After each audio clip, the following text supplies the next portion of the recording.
पृष्ठ पर टकराती है तो वहां से इलेक्ट्रॉन उत्सर्जित होती है। यह प्रकाश का विद्युत प्रभाव कौन बताया था? आइंस्टीन ने बताया था।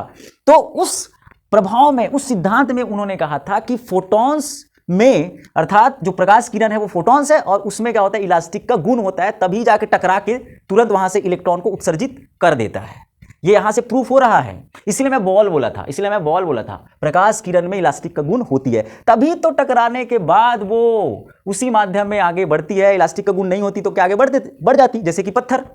समझ आया? तो ये हमको प्रूफ यहां से हुआ कि प्रकाश किरण में क्या होता है? इलास्टिक का गुण होता है, तभी जाके परिवर्तन की क्रिया होती है। क्लियर है? इस इतने डीप में जाने के बाद अब आपको पूरी तरीके से क्लियर हो गया कि इसमें क्या होता है, परिवर्तन की क्रिया में क्या होता है। तो यहां पर अब देखो कुछ पॉइंट है जिसको हम उसके बारे में बात कर सकते हैं, जैसे कि इसके गुण। यहां हम बोल सकते हैं कि परिवर्तन के गुण या परिवर्तन होने के लिए क्या क्या जरूरत होती है। तो जैसे फर्स्ट ऑफ ऑल, परिवर्तन केवल अपारदर्शी पृष्ठ पर होता है, हमने बात कर लिया था। पृष्ठ को यदि चेंज किए थे, परिवर्तक पृष्ठ को चेंज किए थे या इसको पारदर्शी कर दिए थे तो बॉल सीधा सीधा चली जाती थी, परिवर्तन नहीं होती थी। बात समझ आ रही है? एंड इसीलिए बोला कि केवल ये अपारदर्शी पृष्ठ पर ही होता है। समझना बात को, परिवर्तक पृष्ठ चेंज किए थे तो नहीं हो पाया। एंड सेकंड थिंग, परिवर्तन के कारण किसी वस्तु को हम देख पाते हैं। ये मोस्ट इंपॉर्टेंट लाइन है, परिवर्तन के कारण ही हम किसी वस्तु को देख पाते हैं।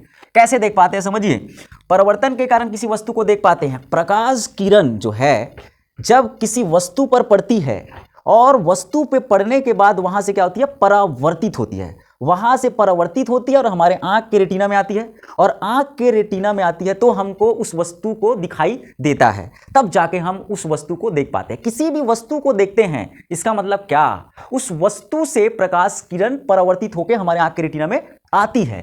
मतलब मैं इसको इस तरीके से बता सकता हूं, मान लो कि ये कोई वस्तु है, यहां से इस वस्तु पे प्रकाश किरण, ये जो प्रकाश किरण है इस तरीके से आती है और यहां से रिफ्लेक्ट होने के बाद यहां से परावर्तित हो जाती है उसी एंगल से, और यहां पे हम खड़े रहते हैं और यहां हमारे आंख के रेटिना में आती है और ये वस्तु जो है दिखाई देती है। तो हम कोई वस्तु को देख पाते हैं किस वजह से? प्रकाश के परावर्तन के गुण की वजह से, अन्यथा नहीं देख पाते। ये बहुत अच्छी लाइन है, पॉइंट टू बी नोटेड। परिवर्तन के कारण हम किसी वस्तु को देख पाते हैं। जैसे दर्पण में हम अपनी चेहरा को देख पाते हैं, पानी में कभी देखना हम अपनी चेहरा को देख पाते हैं। क्यों? ये सब परिवर्तन के कारण होता है। क्लियर है? एंड खाली भाग, दैट मीन्स ब्लैक होल जिसको हम बोल सकते हैं, उसमें परिवर्तन नहीं हो पाएगा। खाली भाग, इसी को तो बोल रहे हैं परिवर्तक पृष्ठ। यहाँ पे भाग खाली कर दो ना, परिवर्तक पृष्ठ को क्या कर दो? खाली कर दो, इलास्टिक कर दो। परिवर्तक पृष्ठ को इलास्टिक कर दो। क्या बॉल उठकेगा वहां पे? क्या बॉल परिवर्तित होकर आगे बढ़ेगा? नहीं बढ़ेगा। क्यों? क्योंकि यहाँ पे खाली भाग दैट मीन्स उसको ब्लैक होल बोल दिए। तो ब्लैक होल में कभी परिवर्तन नहीं हो सकता। ब्लैक पृष्ठ, काली सतह या खाली भाग में परिवर्तन नहीं हो सकता। समझ आ रहा है? एंड नेक्स्ट क्या बोल रहे हैं कि यह प्रक्रिया केवल एक ही माध्यम में होता है। बार बार मैं यही बात बताया, ये जो प्रक्रिया है, यहां पे माध्यम 1 और माध्यम 2 बोला, तो माध्यम कोई भी ये होगा, परिवर्तक पृष्ठ के नीचे वाला अलग माध्यम है, ऊपर वाला अलग माध्यम है। तो ये जो पूरी घटना को आप देख रहे थे, पूरा क्या होता है? एक ही माध्यम में हो रहा था, ऊपर ही तो हो रहा था पूरा। देखो इस तरीके से आता था, टकराता था, इधर ही जाता था, आता था, टकराता था, इधर ही जाता था। दैट मीन्स क्या? कि माध्यम चेंज नहीं हो रहा है। यदि ये यहां से इधर आता तब जाके माध्यम चेंज होता, तो यहां पे माध्यम में कोई चेंज नहीं दिखाई दिया। इसलिए बोला कि यह प्रक्रिया केवल एक ही माध्यम में होता है। याद रखना ये बात, याद रखना, दैट मीन्स समझना, एक ही माध्यम में हुआ अभी तक जितने भी हुआ। समझ आ रहा है? नीचे हम नहीं गए। परिवर्तन में टकराने के बाद उसी माध्यम में वो वापिस लौट जाती है, उसी माध्यम में आगे बढ़ जाती है। अब नेक्स्ट पॉइंट देखते हैं कि आपतित और परावर्तित किरण, आपतित और परावर्तित किरण जो है क्या होता है? बराबर कोण होता है, सदैव बराबर कोण होता है। मैं बोला आपतित बॉल, बोला था ना, आने वाली बॉल आपतित बॉल, एंड परावर्तित, यहां टकराने के बाद जो बॉल परावर्तित हुआ, दोनों का एंगल हम बार बार देख रहे थे। क्या हो रहा था? सेम हो रहा था। 90 था तो 90 पे ऊपर, 45 था तो 45 से आगे बढ़ रहा था, 20 था तो 20 से आगे बढ़ रही थी। बात समझ आ रही? मतलब ये बोला, ये जो पॉइंट है ये बोला है कि परावर्तित किरण आपतित किरण सदैव बराबर कोण बनाती है। याद रखना, सदैव बराबर कोण बनाती है। ठीक है, इसलिए ये वाला लाइन लिखा। एंड आपतित किरण एंड परावर्तित किरण एंड अभिलंब, अभिलंब अभी हमने नहीं बताया, आप बस समझो। आपतित किरण और परावर्तित किरण, आपतित बॉल जाते हैं, परावर्तित बॉल, एंड अभिलंब। अभिलंब किसको बोलते हैं? जो दोनों आपतित और परावर्तित को 20 से डिवाइड कर दे, 20 से क्या कर दे? डिवाइड कर दे। एक सीधी लाइन, कहां से? इस तल से।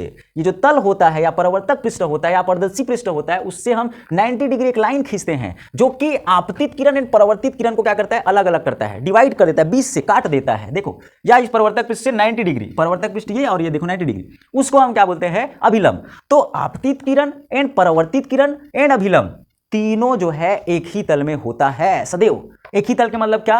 देखो ये आपका एक व्हाइट बोर्ड है, ये क्या है? एक तल है, इसमें आपतित किरण आ रही है एंड यहां से टकराने के बाद परावर्तित किरण, ये पूरा एक ही तल में, ऐसा एंड ऐसा। ये ऐसा नहीं कि ऐसे आने के बाद ये ऐसे हो गया, इधर चला गया, ये ऐसा नहीं है, तब बोलते कि एक ही तल में नहीं होता है। एक ही तल में होने का मतलब इसी पृष्ठ में आएगी, यहां से टकराएगी और ऐसे इसी तल में ही ऐसे इधर आगे बढ़ेगी और अभिलंब भी इसी पृष्ठ पर ही अभिलंब रहेगी।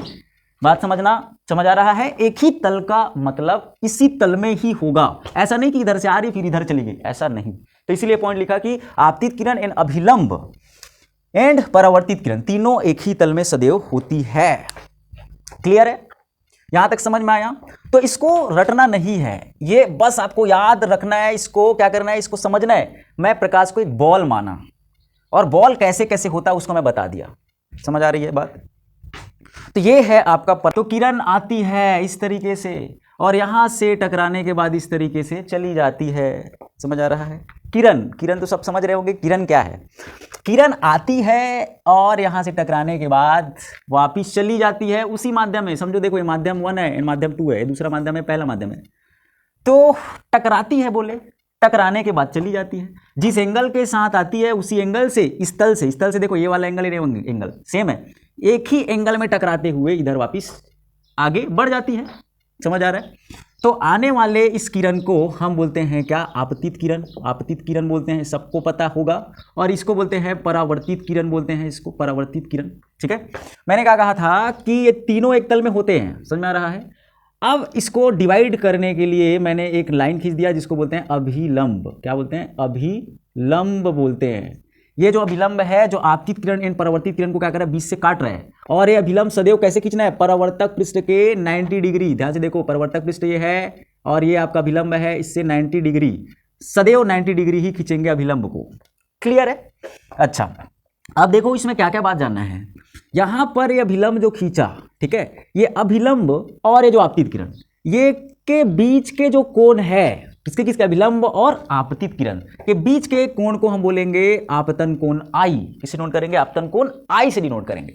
एंड यहां से अभिलंब और ये जो परावर्तित किरण है इसको बोलेंगे आर। क्या बोलेंगे? आर बोलेंगे। अभिलंब और परावर्तित किरण के बीच के कोण को, जिसको हम बोलते हैं क्या? परावर्तन कोण। क्या बोलते हैं? परावर्तन कोण। क्यों? क्योंकि परावर्तित किरण और अभिलंब के बीच के कोण है। क्लियर?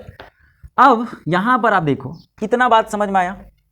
एंड अभिलंब, तो हम यहां पे लिख सकते हैं क्या कि आपतन कोण जो है, आपतन कोण आई है। क्या है? आपतन कोण आई है। ठीक है? एंड परावर्तन कोण ये क्या है? आपका आर है। समझ में आ रहा है? तो आपतन कोण बोले किसके किसके बीच के? अभिलंब और क्या बोले? आपतित किरण। क्या बोले? आपतित किरण के बीच के कोण को, बीच के कोण को क्या बोले? आपतन कोण। परावर्तन कोण क्या बोले?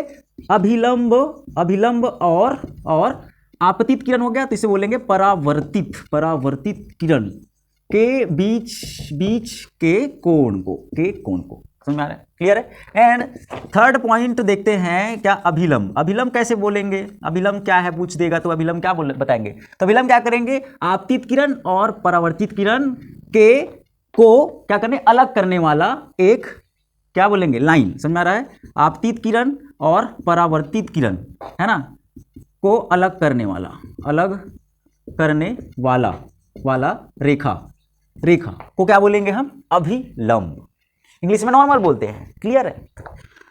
तो इतना जानने के बाद अब इसमें यदि हमको कुछ पूछा जाएगा, मान लो कोई इसके बेस पर यदि कोई क्वेश्चन करते हैं, तो उस क्वेश्चन को कैसे बनाना है समझिए। क्वेश्चन को कैसे बनाना है वो समझिए। जैसे हमारे पास एक क्वेश्चन है, ठीक है, वो क्वेश्चन को देखेंगे कि किस तरीके से, यदि ये समझ गए तो आराम से बना सकते हो। अच्छा, इसमें हमने बार बार बताया था कि जो आपतन कोण आई होता है, आपतन कोण आई वो बराबर होता है किसके? अपरावर्तन कोण के, सदैव बराबर होता है। देख लिए ये जो आई है उतना ही कितना है? आर है। ये कोण अभिलंब से, ये कोण अभिलंब से दोनों बराबर, दैट मींस कोण आई बराबर कोण आर। इतना याद रखना। यदि कोण आई यदि आप फाइंड आउट कर लिए तो कोण आर भी समझ जाना कि आई जितना है उतना ही आर आएगा। तो अब हम क्वेश्चन करते हैं, ठीक है। क्वेश्चन हमारा इस प्रकार है, समझिए। देखो हमारे पास क्वेश्चन है। क्वेश्चन क्या है? क्वेश्चन है कि यदि कोई किरण है ना, कोई किरण जो प्रकाश की किरण है आपतित हो रही है किसी तल में, कितने डिग्री से, ये बोले मान लेते हैं कि 60 डिग्री, कितना 60 डिग्री बनाते हुए, कहां से? तल से, याद रखना, तल से कोई किरण आपतित हो रही है किसी परावर्तक पृष्ठ पे 60 डिग्री का कोण बनाते हुए। बात समझना, कहां से? तल से, परावर्तक पृष्ठ से। तो बताइए कि परावर्तन कोण कितना होगा। सिंपल है।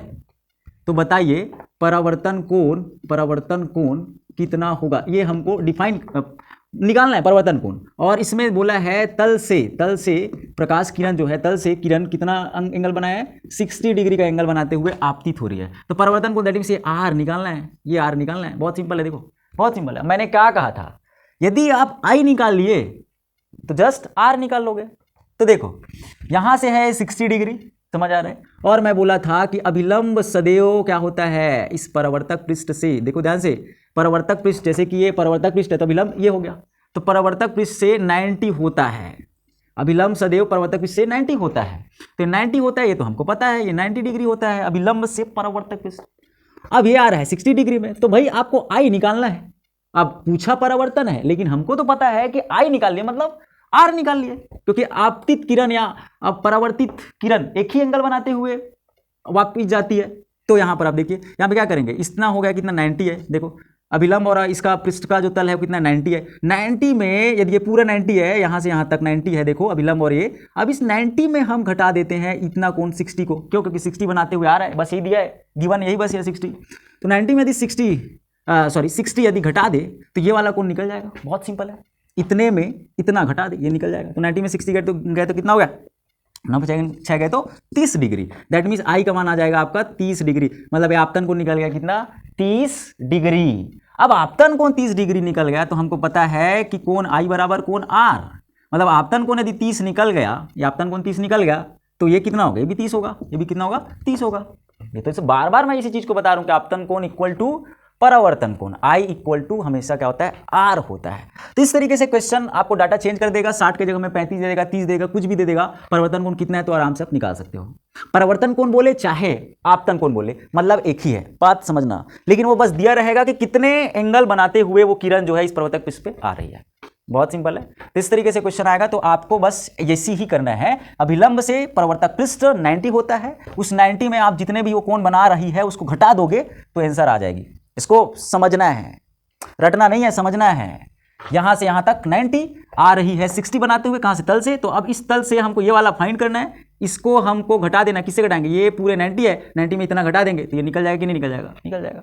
इस तरीके से हमको हर एक क्वेश्चन को इसी बेस पर, इसी आधार पर हमको बनाना है, इसी कॉन्सेप्ट के आधार पर बनाना है। ठीक है, तो ये है आपका परावर्तन का फुल डिटेल। थैंक यू दोस्तों फॉर वॉचिंग दिस वीडियो।